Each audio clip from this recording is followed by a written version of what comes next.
So we are in Kenya, Kilifi County, heading to Sheshale, which is 25 kilometers north of Malindi. I'm Justin Aniere. I'm a Kenyan citizen. My family came in 1912, and here at Sheshale we have a seafood restaurant that produces crab. I got into crab farming because of the crab restaurant.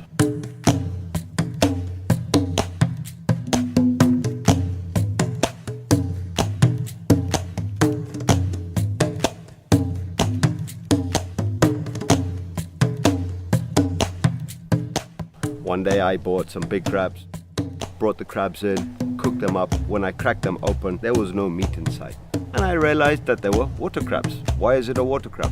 It's a crab that has grown bigger and hasn't had the time to fill its meat. Seeing as tourism love crab, and I can see in this country there's a big business and potential for crab, I decided to go to Thailand and go and visit a crab farm. So I went to Thailand. I met up with a gentleman called Mr. Koo, and he basically, when he came to pick me up at the bus station, he arrived in a very smart four-wheel drive car, was very well dressed, and I was like, wow, okay, so a crab farmer can actually have a good lifestyle. Anyway, he was very hospitable, showed me all the roots of crab farming, how it happens, how it works, how big a scale it can be, and so on and so forth. This got me more and more curious.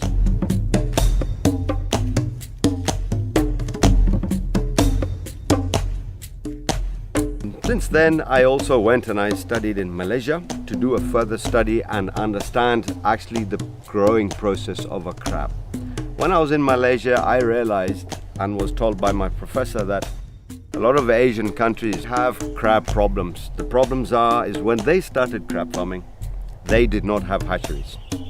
They were taking wild seed and growing them and selling them. Now they're trying to play catch up. They've realized that the wild seed is a problem because they've taken all the wild seed out of the wild, and now you don't have repopulation of crab coming back. If you take wild crab out of the natural resources and start farming them, this is not sustainable. Whereas by having a hatchery, you can make it sustainable. I here at Sheshale actually have a hatchery, and this is thank you to the FAO and the support of the Kenya Fisheries Department. At the moment, feed is not a problem, but once we start scaling up, then yes, feed is going to have to be produced. Another way is by doing duoculture. Duoculture is when you have two products coming out of one pond. For example, tilapia is a great one because tilapia and crab can both live in brackish water. By having tilapia at the bottom and crab on the top, there's two things the farmer can do with his tilapia. First thing is he can harvest a certain amount and feed that back to his crab. The next thing he can do with his tilapia, he can grow them to market size. Go and sell in the market, get some income, use this income to feed his crab, therefore reducing his food costs. The market of the crabs mainly is Asia. From what I've understood in all of my studies, being in Malaysia and Thailand, the world cannot produce enough crab at the moment to feed the demand. We need funding because one, we need to set up a pilot farm where the farmers can come in and get trained and understand the process of the farming.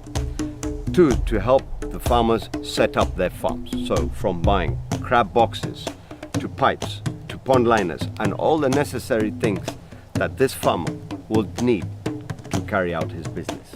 For the fisherman to go out there and catch his fish, it's a lot harder for him to plan his family because one day you catch, the next day you don't catch.